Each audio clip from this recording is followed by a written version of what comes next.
Jugo Yama is on a ship heading to Nenai Island. This is an artificial island with a large student population.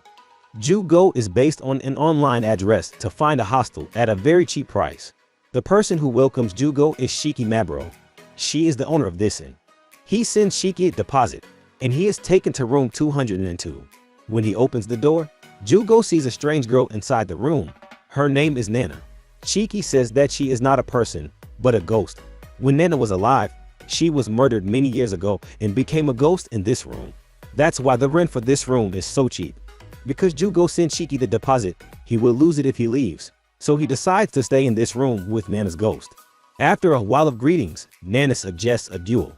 If he can beat her, she will either disappear from his sight or be with him as a girlfriend. Jugo agrees immediately. He rushes to attack Nana. It's odd that he's always hitting through her, but she's able to hit him, putting him in a difficult position. However, he senses that his hand is touching God's territory. He decides to sacrifice his left arm to touch Nana's chest with a finger. The next morning, Jugo arrived at school with a bandaged arm.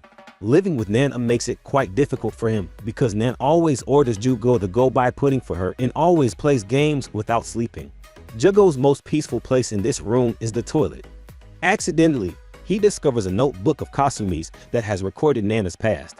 After reading Kasumi's notebook, Jugo has a more sympathetic view of Nana.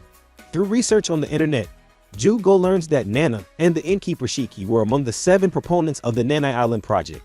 Especially Nenai Island has been created thanks to Nana's billion-yen fortune. Among them are treasures with supernatural powers called the Nana Collection. The next morning, Jugo accidentally picked up a box, and inside it was a strange stone. Nana immediately recognized it as the lustrous lie detector. Its power is to know whether the person in front of you is telling the truth or lying. Actually, last night, the people of the Phantom Troop organization stole that stone from a research institute and dropped it while on their way to escape. There is a girl who identified herself as a super detective named Tensai Kyu. And along with her assistant named Dark Hoshino, they tracked the stone to Jugo's apartment.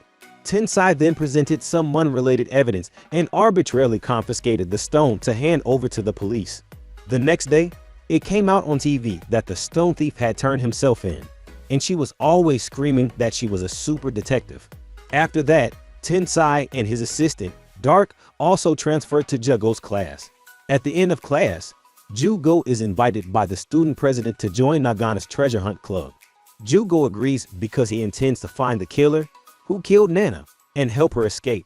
Tensai and his assistant, Dark, find it interesting, so they also want to join the club. The 3 have to go through a challenge in order to get into the club. It's passing through a room full of traps. Jugo tries very hard in the challenge but keeps failing until Tensai walks into this room, and she gently passes the challenge. The 3 of them successfully join the club. Jugo is tasked with asking Nana about the location of the treasures. In order to get a hint from Nana, Jugo passes the test of pretending to be Nana's mistress and gets a hint about the treasure's location. It is hidden inside the tallest tower on the island.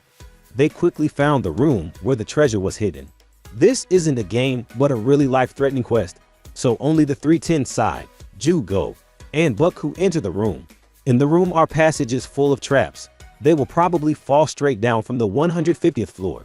Thanks to Tensai's cleverness, they conquered the room and found a treasure chest. Inside is a dragon scepter. It is capable of achieving all the wishes of the user. Bucku takes the staff and turns against them in an instant. He uses the staff's power to teleport himself outside and left Jugo and Tensai behind. Luckily, they were saved by the police. It turns out that this policewoman named Yukiyama Fuji is a high-ranking member of the Phantom Troop, an organization dedicated to finding Nana's treasures. She then teams up with Jugo to take back the dragon scepter from Bucku. Yukiyama immediately rushes to attack the vice president. As for Jugo, his opponent is Bucku. Bucku immediately activates the power of the scepter, which blows Jugo away. The scepter's power is activated according to the imagination of its wielder. However, the scepter's magic power is limited, but Jugo's stamina is limitless. Bucku repeatedly used the staff's power, causing it to run out of magic power. Jugo rushes in, intending to send Bucku a punch, but he is suddenly attacked by a mysterious club member, knocking Jugo unconscious. Bucku and the others flee, but Tensai foresaw this. She mobilized troops, armored vehicles, and helicopters to come here to threaten Baku into handing over the scepter for 100 million yen.